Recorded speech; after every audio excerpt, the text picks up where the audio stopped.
धीरे धीरे महाराज पहले जो पत्तों वृक्ष के पत्तों को खाया करते थे वो छोड़ दिए, फिर जल का भी आहार छोड़ दिया, निराहार रहने लगे महाराज।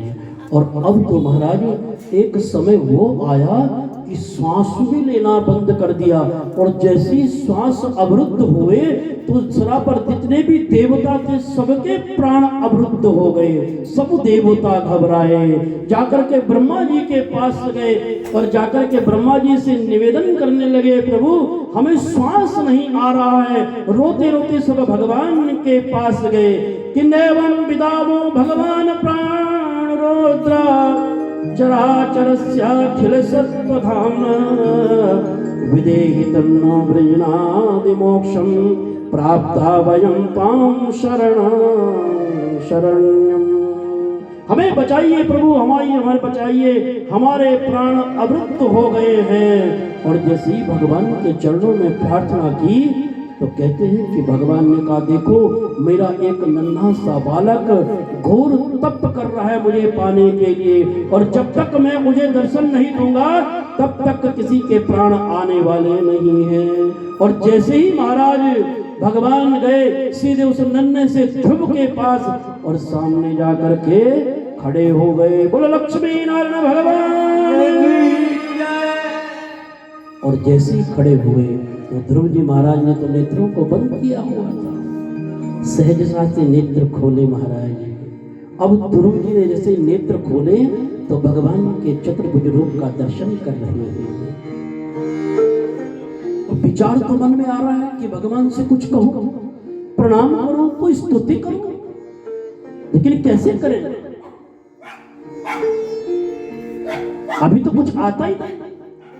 तो भगवान जान गए ये कुछ कहना तो चाहता है लेकिन मजबूर है। तुरंत भगवान ने अपना शंख निकाला और जैसे वो शंख उस नन्हे से ध्रुव के बालक के गालों का स्पर्श किया, अब तो वो नन्हा सा बालक महाराज भगवान की स्तुति करने लगा कि मूकं करोति वाचालं पंगुं लंघयते गिरिं यत्कृपातमहं वन्दे परमानंदवा।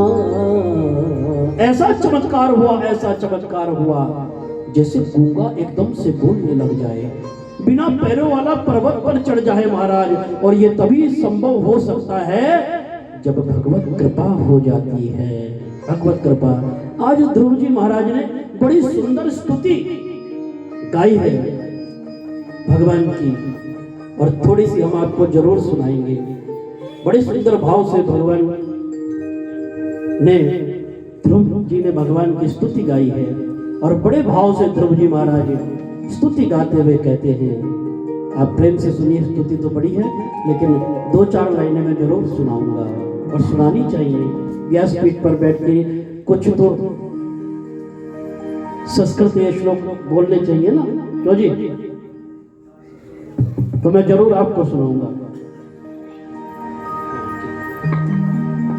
गुरु सच्चिदानंद भगवान ध्रुव उवाच योऽन्ता प्रविश्य मम वाचमिमां प्रसूप्तां योऽन्ता प्रविश्य मम वाचमिमां प्रसूप्तां संजीवयत्यखिलशक्तिधरा स्वधाम्ना संजीवयत्यखिलशक्तिधरा स्वधाम्ना अन्याश्च श्रवणात्वगादि अन्याश्च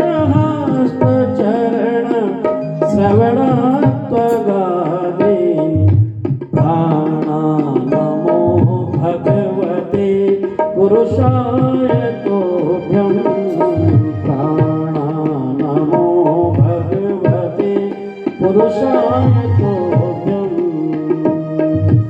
एकस्त्वमेव भवनि तमात्मशक्त्या एकस्त्वमेव भवति तमात्मशक्त्या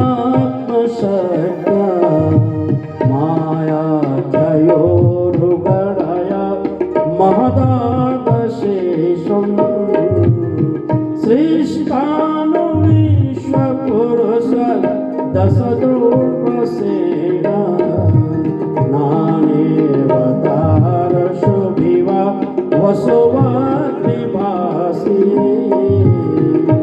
नानेवतार शुभिवा वसुवाग्निभासि यों प्राप्रविशममव जमिमां प्रसूता संजीवयत्यखिल शक्तिधर स्वधामा संजीवयत्यखिल शक्तिधर स्वधामा। बोलो ध्रुव जी महाराज की जय।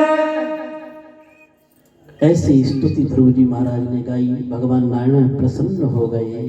हाँ, अनेकों भावों से श्लोकों से आज ध्रुव जी महाराज ने भगवान की स्तुति गाई है। सुखदेव कहते हैं कि परिस्थित इस प्रकार से जब भगवान और सुखदेव का मिलन हुआ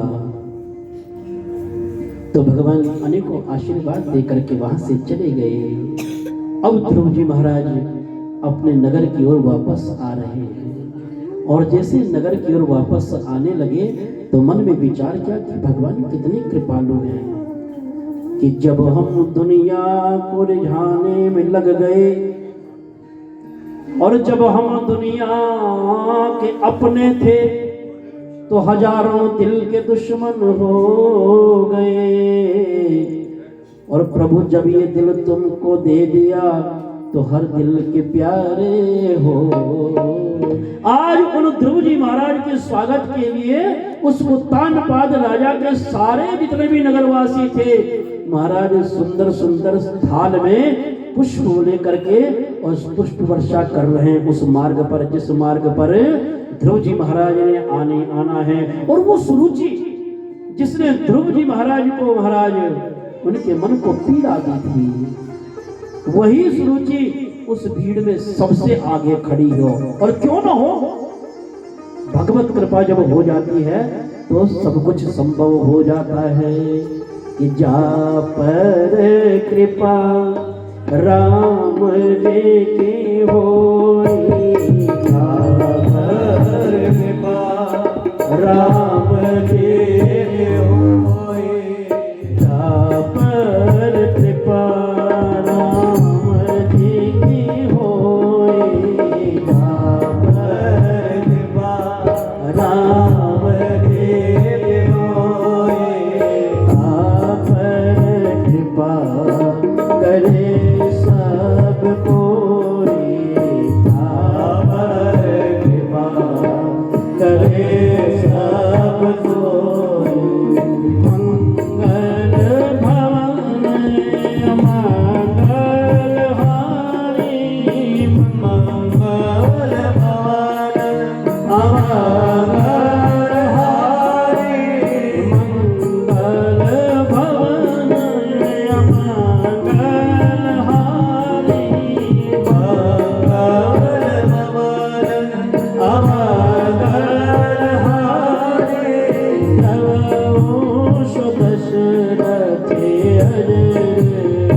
आचार्य सुखदेव परीक्षित को कहते हैं कि परीक्षित ऐसे ध्रुव राजा के आगे वंश में उत्कल हुए, उत्कल महाराज के वंश में अंग हुए और वेन हुए और उन्हीं वेन के महाराज के पुत्र हुए राजा पृथु। और वो इतने धर्मात्मा थे कि उन्होंने अपने जीवन में 99 यज्ञ कर लिए थे और 100वां यज्ञ करने जा रहे थे और 100 यज्ञ प्राप्त करने के बाद इंद्रासन प्राप्त हो जाता है। और जैसे इंद्र को पता लगा राजा पृथु 100वां यज्ञ कर रहे थे तो इंद्र का घोड़ा चुरा लिया। राजा पृथु ने विचार किया इंद्र इंद्रासन पर बैठकर भी अगर तृप्त नहीं है, संतुष्ट नहीं है, तो क्या करें ऐसे इंद्रासन का? छोड़ दिया यज्ञ। बोलो सच्चिदानंद भगवान। सुखदेव कहते हैं कि परीक्षित, ये उत्तानपाद के वंश की कथा है। अब तुम्हें प्रियव्रत के वंश की में लेकर चलते हैं। जो उत्तानपाद का भाई था, प्रियव्रत के पुत्र हुए अग्नित्र, उनके हुए नाभि, और नाभि के हुए ऋषभदेव जी महाराज। और वो ऋषभदेव इतने धर्मात्मा थे कि सारे जगत की सारी सिद्धियां उनको प्राप्त थी, लेकिन उन सिद्धियों को उन्होंने कभी स्वीकार नहीं किया। क्या करूंगा मैं सिद्धि का? मुझे तो भगवत प्राप्ति से मतलब है, मेरा साधन तो भगवत प्राप्ति है। और कहते हैं कि मृत्यु के समय उन ऋषभदेव जी महाराज ने अपने मुख में पाषाण भर लिए। इस संसार की कोई जरा सा भी कण, कोई वायु दूषित मेरे मुख में ना चली जाए। ऐसे धर्मात्मा ऋषभदेव के पुत्र हुए भरत जी महाराज। और वो भरत जी जो राजपाट करते थे, राजपाट करते करते एक दिन वैराग्य आ गया, सब कुछ छोड़ करके वन को चले गए। जाकर के परलोक की तैयारी करूंगा, भगवान का ध्यान करूंगा। और जैसे ध्यान करने के लिए बैठने वाले थे तो एक अजब दृश्य सामने आ गया। एक हिरणी भागी चली जा रही है, जिसके पीछे एक सिंह जा रहा है। भयभीत होती हुई जाकर के एक सरोवर में घुस गई। गर्भवती थी, उस सरोवर में उसने एक हिरणी के बच्चे को जन्म दे दिया और स्वयं तो डूब गई। अब वो हिरणी का बच्चा जो उसने अभी जन्म लिया था छटपटाने लगा। मन में दया का भाव आया, बचा लिया जाए इसको। बचाया, लाकर के उसका पालन पोषण किया। धीरे धीरे धीरे करके वो हिरणी का बच्चा बड़ा हुआ। आज परिस्थिति ये हो गई कि मन 24 घंटे उस हिरण के बच्चे में रहता था। एक दिन उस हिरण के बच्चे ने जंगल में बहुत सारे हिरणों को देखा, विचार किया ये तो मेरे परिवार के लोग हैं, जाकर के उनमें मिल गई। हाय मेरा हिरण, हाय मेरा हिरण, हाय मेरा हिरण करते करते उस भरत का प्राणांत हो गया। शास्त्र कहते हैं अंतःमति सकत। मृत्यु के समय में जीव के मन में जो लालसा रहती है वो उसको अगले जन्म में आ जाता है, अगले जन्म में हिरण ही बन गए। लेकिन पूर्व जन्म का ज्ञान बना रहा, मैंने अपना पिछला जन्म बेकार कर दिया। हिरण का जन्म लेकर भी गंभीर अवस्था में खड़े रहते थे, ना किसी से कोई मतलब, ना कहीं आना ना जाना। एक दिन की बात, जंगल में लगी आग और उसी आग में राम नाम सत्य हो गए। तीसरा जन्म हुआ और वो राजा अंगिरस के घर में उत्पन्न हुए, ब्राह्मण के घर में। जैसे बाल्यावस्था पार की, पंडित जी ने विचार किया इसको कुछ सिखाए। बहुत प्रयत्न किया, लेकिन जानबूझकर अगर मैं कुछ सीख गया, अगर मैं कुछ जान गया तो मैं तो फिर इस मोह माया में और खाने कमाने में लग जाऊंगा। अब ये मेरा आखिरी जन्म है, इस जन्म को मैं बेकार नहीं करूंगा। ज्ञानी होकर के भी अज्ञानी बने रहते थे। पिताजी ने नाम रखा था भरत, और उस दिन से कहते हैं तो बिल्कुल मूर्ख है। और मूर्ख को एक बात और कहते हैं, मूर्ख का एक पर्यायवाची शब्द होता है जड़, और उसके नाम के आगे रख दिया जड़ भरत। पिताजी की मृत्यु हुई, भाइयों ने सोचा कि बिगर बात कुछ करता नहीं धरता नहीं, हिस्सा लेगा कल को, घर से बाहर निकाल दिया। अब ये तो चाहते ही थे। जाकर के महाराज वन वन में घूमने लगे। एक दिन के बाद एक राजा रहुगण जिसकी पालकी लेकर के कुछ व्यक्ति जा रहे थे, और जैसे गए महाराज तो रास्ते में जो पालकी चलाने वाले थे उसमें से एक चौथा व्यक्ति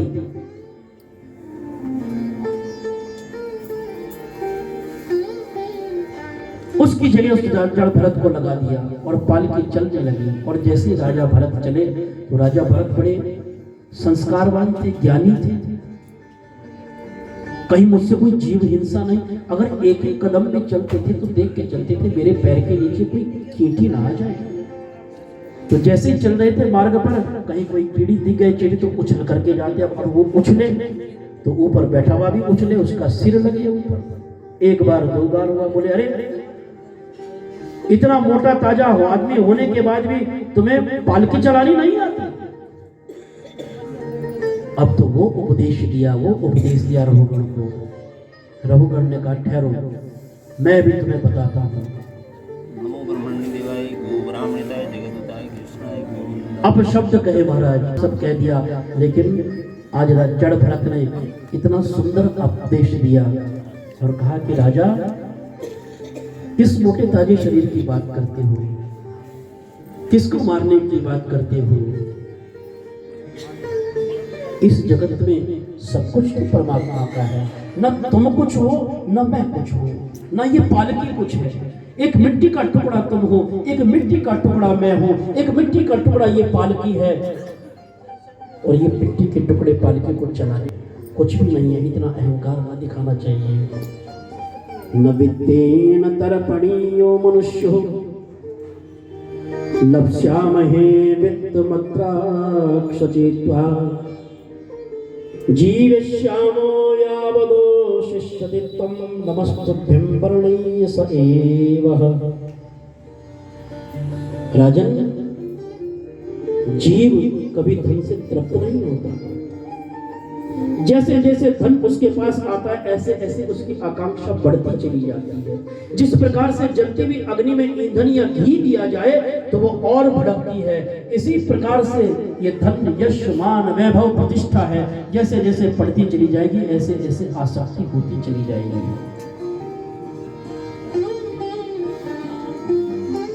ऐसा उपदेश दिया कि रघुगण जाकर के पैरों में गिर गया। ये कोई साधारण व्यक्ति नहीं है, क्षमा कर दीजिए मुझे। आज वही राजा है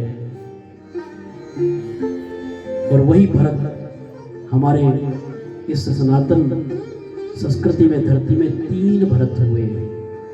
कौशल्या जी के भरत, एक जड़ भरत और तीसरे शकुंतला नंदन भरत जी महाराज।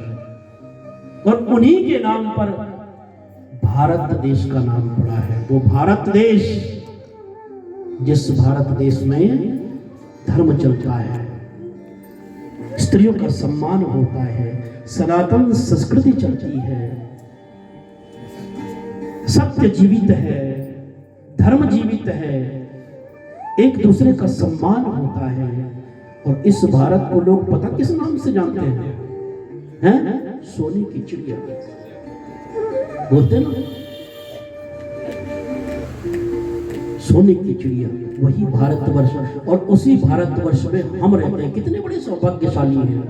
ऐसे भारतवर्ष को हम नमन करते हैं। बोलो भारत माता की।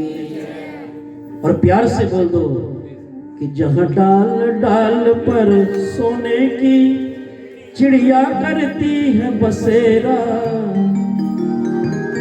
जहां डाल डाल पर सोने की चिड़िया करती है बसेरा, वो भारत देश मेरा, वो भारत देश मेरा। जहां डाल डाल पर सोने की चिड़िया करती है बसेरा, वो भारत देश मेरा, वो भारत देश मेरा। जहां सत्य अहिंसा धर्म का पग पग लगता डेरा, वो भारत देश मेरा, वो भारत देश मेरा। सत्य अहिंसा और धर्म का पग पग लगता डेरा, वो भारत देश मेरा, वो भारत देश मेरा। जय भारती, जय भारती, जय भारती, जय भारती, जय भारती, जय भारती, जय भारती, जय भारती। मेरे धरती वो जहाँ ऋषि मुनि जपते हरि नाम की माला, हरि नाम की माला। ये धरती वो जहाँ ऋषि मुनि जपते हरि नाम की माला, हरि नाम की माला। जहाँ हर एक बालक मोहन है और हरि राधा बाला, हरे राधा बाला। जहाँ सूरज सब सबसे पहले आकर डाले अपना डेरा। वो भारत देश मेरा, वो भारत देश मेरा, जहाँ सत्य अहिंसा और धर्म का पग पग लगता डेरा। वो भारत देश मेरा, वो भारत देश मेरा, वो भारत देश मेरा, वो भारत देश मेरा। जय भारती जय भारती जय भारती जय भारती।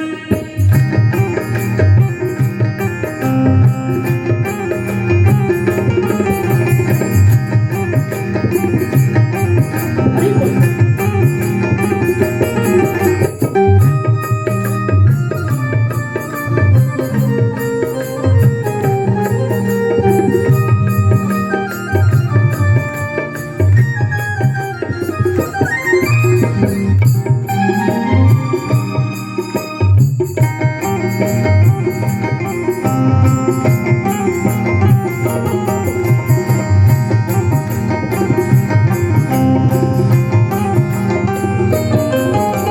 गंगा यमुना कृष्ण कावेरी बहती जाए कवेरी, बहती जाए कवेरी। जाऊं कर दक्षिण पूरब पश्चिम वो अमृत पिलवाए, वो अमृत पिलवाए। कहीं जल थल और फूल उगाए, केसर कहीं बिखेरा। वो भारत देश मेरा, वो भारत देश मेरा, जहाँ सत्य अहिंसा और धर्म का पग पग लगता डेरा। वो भारत देश मेरा, वो भारत देश मेरा, वो भारत देश मेरा, वो भारत देश मेरा। बोलो भारत माता की जय। ऐसे भारतवर्ष को हम प्रणाम करते हैं, नमन करते हैं। आज की कथा यहीं पर विश्राम लेते हुए और कल की कथा में भगवान वामन के अवतार की कथा होगी, श्री राम के जी के अवतार की कथा होगी और भगवान कृष्ण के प्राकट्य की कथा होगी। आप समय से आए तो तीनों अवतारों की कथा श्रवण करें।